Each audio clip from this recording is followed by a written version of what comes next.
Hello guys, നമ്മൾ അടുത്ത topic discuss ചെയ്യാണ്. ഇതിൽ പറയുന്ന different modes of discharge of contract ആണ്. ഇൻട്രൊഡക്ഷൻ പാർട്ടിൽ പറയുന്നത് ഈ കോൺട്രാക്റ്റ് ഉണ്ടാകുമ്പോൾ പാർട്ടിക്ക്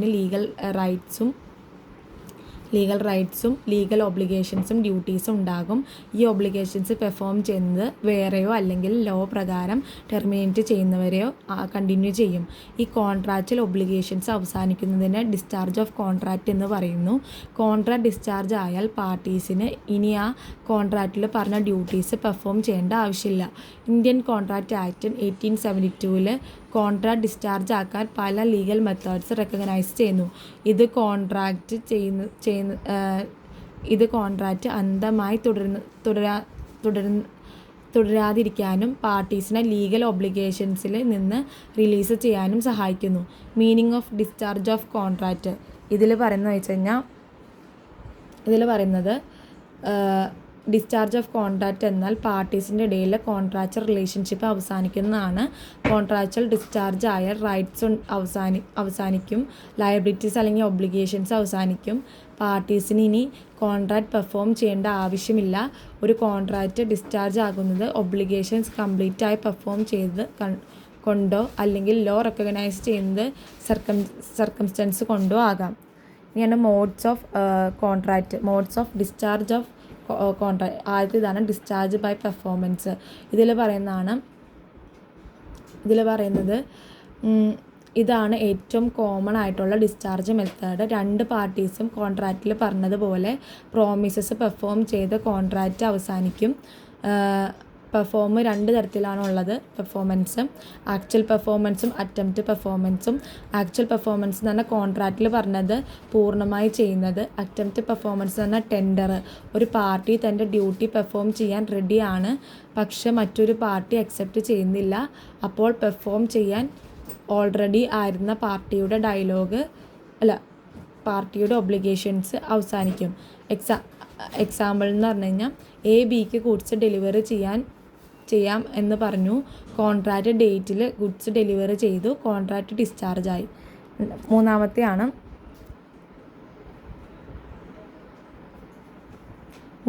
discharge by mutual payment or consent. Section 62 and 63 ആണ്. ഇതിൽ പറയുന്നത് എന്താണെന്ന് വെച്ച് കഴിഞ്ഞാൽ ഇതിൽ പറയുന്നത് കോൺട്രാക്റ്റ് രണ്ട് പാർട്ടീസിൻ്റെ മ്യൂച്വൽ കൺസെൻറ്റ് കൊണ്ടാണ് ഉണ്ടാകുന്നത്. അതുപോലെ തന്നെ മ്യൂച്വൽ കൺസെൻറ്റ് കൊണ്ട് കോൺട്രാക്റ്റ് അവസാനിപ്പിക്കുന്നതും പറ്റും. അതിൽ പറയുന്നതാണ് നോവേഷൻ സെക്ഷൻ 62. നോവേഷൻ സെക്ഷൻ 62ൽ ഓൾഡ് കോൺട്രാക്റ്റ് ക്യാൻസൽ ചെയ്ത് പുതിയ കോൺട്രാക്റ്റ് ക്രിയേറ്റ് ചെയ്യുന്നതാണ് ഓൾട്രേഷൻ. കോൺട്രാക്റ്റിലെ ടേംസിൽ മാറ്റം വരുത്തുന്നത്. പിന്നെ റീസിഷൻ എന്ന് പറഞ്ഞു കഴിഞ്ഞാൽ രണ്ട് പാർട്ടീസും എഗ്രിമെൻറ്റ് പ്രകാരം കോൺട്രാക്റ്റ് ക്യാൻസൽ ചെയ്യുന്നു. Remission section 63. അതിൽ പറയുന്നത് എന്താണെന്ന് വെച്ച് കഴിഞ്ഞാൽ കുറച്ച് എമൗണ്ട് മാത്രം അക്സെപ്റ്റ് ചെയ്ത് ബാക്കി ഒബ്ലിഗേഷൻസ് ഒഴിവാക്കുന്നു. ഇതിൻ്റെ എക്സാമ്പിളാണ് 10,000 കൊടുക്കാനുണ്ടായിരുന്നു, ക്രെഡിറ്റേഴ്സ് 8,000 മതിയെന്ന് സമ്മതിച്ചു, ബാക്കി ഒബ്ലിഗേഷൻസ് അവസാനിച്ചു. ഇതാണ് എക്സാമ്പിൾ. ഇനിയാണ് പിന്നെ വേവർ. റീമിഷൻ്റെ എക്സാമ്പിളാണത്. പിന്നെ വേവർ, ഒരു പാർട്ടി സ്വന്തം ലീഗൽ റൈറ്റ്സ് വോളണ്ടറി സറണ്ടർ ചെയ്യുന്നു. മെർജർ, ചെറിയ റൈറ്റ് വലിയ റൈറ്റിലായിരിക്കും മെർജ് ചെയ്യുന്നത്. Discharge of responsibilities of performance section 56. ഇതിൽ പറയുന്നത്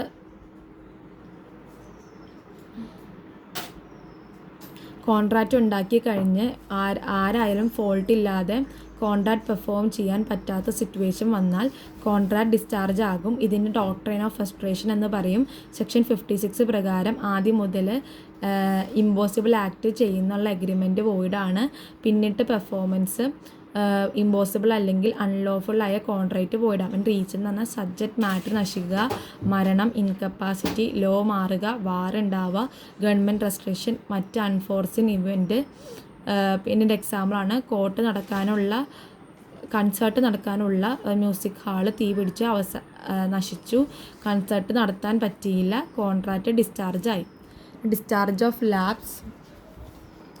lapse of time. Discharge by lapse of ടൈമിൽ പറയുന്നത് ലോ ഓരോ കേസിനും ലിമിറ്റേഷൻ പീരീഡ് ഫിക്സ് ചെയ്തിട്ടുണ്ട്. ആ ടൈമിനുള്ളിൽ കേസ് കൊടുത്തില്ലെങ്കിൽ കോർട്ടിൽ എൻഫോഴ്സ് ചെയ്യാൻ പറ്റില്ല. അതുകൊണ്ട് കോൺട്രാക്റ്റ്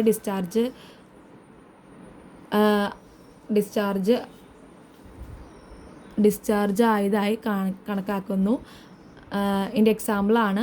അതിൽ ലോ ഓരോ കേസും ലിമിറ്റേഷൻ പീരീഡ് ഫിക്സ് ചെയ്യുന്നുണ്ട്. ആ ടൈമിനുള്ളിൽ കേസ് കൊടുത്തില്ലെങ്കിൽ കോർട്ടിൽ എൻഫോഴ്സ് ചെയ്യാൻ പറ്റില്ല. അതുകൊണ്ട് കോൺട്രാക്റ്റിൽ ഡിസ്ചാർജ് ആയതായി കണക്കാക്കുന്നു. എൻ്റെ എക്സാമ്പിളാണ് ഡെപ്റ്റ് റിക്കവർ ചെയ്യുന്ന ടൈമിനുള്ളിൽ കേസ് കൊടുക്കണം. ലേറ്റ് ആയാൽ ലീഗൽ റെമഡീസ് കിട്ടില്ല. അതാണ് discharge by operation of law. അതിൽ പറയുന്നതെന്ന് വെച്ച് കഴിഞ്ഞാൽ ചില സിറ്റുവേഷൻസിൽ പാർട്ടീസ് ഒന്നും ചെയ്യാതെ തന്നെ ലോ കോൺട്രാക്റ്റ് അവസാനിപ്പിക്കുന്നു. ഡെത്ത്, പേഴ്സണൽ സ്കില്ല് ആവശ്യമുള്ള കോൺട്രാക്റ്റിനെ ആ പേഴ്സൺ മരിച്ചാൽ കോൺട്രാക്റ്റ് അവസാനിക്കുന്നു. പിന്നെ ഇൻസോൾവൻസി, അതിൽ പറയുന്നത് ഒരു പേഴ്സൺ ഇൻസോൾവൻ്റ് ആയാൽ ചില കോൺട്രാക്റ്റ് ഒബ്ലിഗേഷൻസ് ഡിസ്ചാർജ് ആവും. പിന്നെ പറയുന്നതാണ് മെർജർ എന്ന് പറഞ്ഞു കഴിഞ്ഞാൽ ചെറിയ റൈറ്റ് വലിയ റൈറ്റ്സിൽ മെർജ് ചെയ്യുന്നു. പിന്നെ മെറ്റീരിയൽ ഓൾട്ടറേഷൻ എന്ന് പറഞ്ഞു കഴിഞ്ഞാൽ പെർമിഷൻ ഇല്ലാതെ കോൺട്രാക്റ്റിന്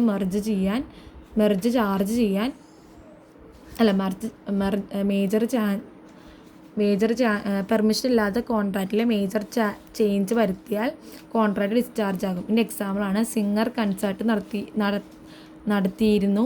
കൺസേർട്ടിന് മുൻപ് സിംഗർ മരിച്ചു. കൺസേർട്ട് നടത്താനും പറ്റാത്തത് കൊണ്ട് കോൺട്രാക്റ്റ് ഡിസ്ചാർജ് ആയി. ഡിസ്ചാർജ് ബൈ ബ്രീച്ച് ഓഫ്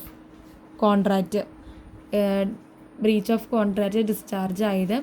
അതായത് ഇതിൽ പറയുന്നത് ലോഫുൾ റീസൺ ഇല്ലാതെ ഒരു പാർട്ടി കോൺട്രാക്റ്റ് പെർഫോം ചെയ്യാതിരുന്നാൽ അത് ബ്രീച്ച് ഓഫ് കോൺട്രാക്റ്റ് ആണ്. അതിൽ രണ്ടെണ്ണമാണ് ആക്ച്വൽ ബ്രീച്ചും ആൻറ്റിസിപ്പേറ്ററി ബ്രീച്ചും. ആക്ച്വൽ ബ്രീച്ച് എന്ന് പറഞ്ഞാൽ പെർഫോമൻസ് ചെയ്യേണ്ട ഡേറ്റിൽ പെർഫോം ചെയ്തത്. ആൻറ്റിസിപ്പേറ്ററി ബ്രീച്ച് എന്ന് പറഞ്ഞു കഴിഞ്ഞാൽ സെക്ഷൻ 39 ആണ്. പെർഫോമൻസ് ഡേറ്റിൽ മുൻപ് തന്നെ ഞാൻ കോൺട്രാക്റ്റ് പെർഫോം ചെയ്യില്ല എന്ന് പറയുന്നത്. ഇതാണ് ആൻറ്റിസിപ്പേറ്ററി ബ്രീച്ച്. ഇതുപോലെ ബ്രീച്ച് ഉണ്ടായാൽ ഇന്നസെൻ്റ്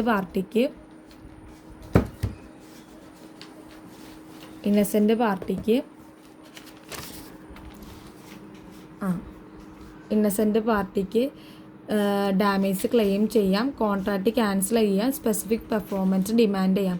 എക്സാമ്പിളാണ് ജൂലൈ 1 ഗുഡ്സ് ഡെലിവറി ചെയ്യാമെന്ന് പറഞ്ഞു. പക്ഷെ ജൂണിൽ തന്നെ ഞാൻ ഡെലിവറി ചെയ്യില്ല എന്ന് പറഞ്ഞു. അത് ആൻറ്റിസിപ്പേറ്ററി ബ്രീച്ചാണ്. ലാൻഡ്മാർക്ക് കേസാണ് ടൈലർ വേഴ്സസ് കാർഡ്വിൽ. ഇത് ഇമ്പോർട്ടൻറ്റ് കേസാണ്. ഇതിൽ പറയുന്നത് കോർട്ട് നടക്കാനുള്ള ഹാള് തീപിടിച്ച് നശിച്ചു. പെർഫോമൻസ് ഇമ്പോസിബിൾ ആയതുകൊണ്ട് കോർട്ട് കോൺട്രാക്റ്റ് ഡിസ്ചാർജ് ആയെന്ന് വിധിച്ചു. ഡോക്ട്രൈൻ ഓഫ് ഫ്രസ്ട്രേഷന് ലാൻഡ്മാർക്ക് കേസാണിത്.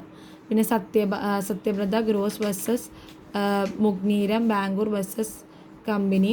ഇതിൽ പറയുന്നത് വെച്ച് കഴിഞ്ഞാൽ സുപ്രീം കോർട്ട് സെക്ഷൻ 56 എക്സ്പ്ലെയിൻ ചെയ്ത് കോൺട്രാക്റ്റ് ഫിസിക്കലായി പെർഫോം ചെയ്യാൻ പറ്റാത്ത സിറ്റുവേഷൻസ് വരുമ്പോൾ അല്ലെങ്കിൽ കോൺട്രാക്റ്റിൻ്റെ ഫൗണ്ടേഷൻസ് നശിക്കുമ്പോൾ ഡോക്ട്രൈൻ ഓഫ് ഫ്രസ്ട്രേഷൻ അപ്ലൈ ചെയ്യാം. പിന്നെ Hochster versus De La Tour 1853 കേസാണ്. ഈ കേസ് ആൻറ്റിസിപ്പേറ്ററി ബ്രീച്ചിനെ റെക്കഗ്നൈസ് ചെയ്ത് പെർഫോമൻസ് ഡേറ്റ് വരുന്നതിന് മുൻപ് തന്നെ കോൺട്രാക്റ്റ് പെർഫോം ചെയ്യില്ല എന്ന് പറഞ്ഞപ്പോൾ ഇന്നസെൻ്റ് പാർട്ടിക്ക് ഉടനെ കേസ് ഫയൽ ചെയ്യാം. കൺക്ലൂഷൻ എന്ന് പറഞ്ഞു കഴിഞ്ഞാൽ ഡിസ്ചാർജ് ഓഫ് കോൺട്രാക്റ്റ് എന്നാൽ കോൺട്രാക്റ്റിൽ നിന്നുണ്ടായ റൈറ്റ്സും ഒബ്ലിഗേഷൻസും അവസാനിക്കുന്നതാണ്. ഇന്ത്യൻ കോൺട്രാക്റ്റ് ആക്ട് 1872 പ്രകാരം കോൺട്രാക്റ്റ് ഡിസ്ചാർജ് ആകുന്നത് മെയിൻ മോഡ്സ് ആണ്. പെർഫോമൻസ്, മ്യൂച്വൽ എഗ്രിമെൻറ്റ് സെക്ഷൻ 62/63, പിന്നെ impossibilities of performance section 56, lapse of time, operation of lawyer, breach of contract section 39. ഈ മെത്തേഡ്സ് കോൺട്രാക്റ്റ് എപ്പോൾ ലീഗലായി അവസാനിക്കുന്നുവെന്ന് വ്യക്തമാക്കുകയും പാർട്ടീസിന് ഫെയർനെസ്, ലീഗൽ സർട്ടനിറ്റി, പ്രൊട്ടക്ഷൻ എന്നിവ ഉറപ്പാക്കുകയും ചെയ്യും. ഇത്രയുള്ളൂ ഗൈസ്. Thank you.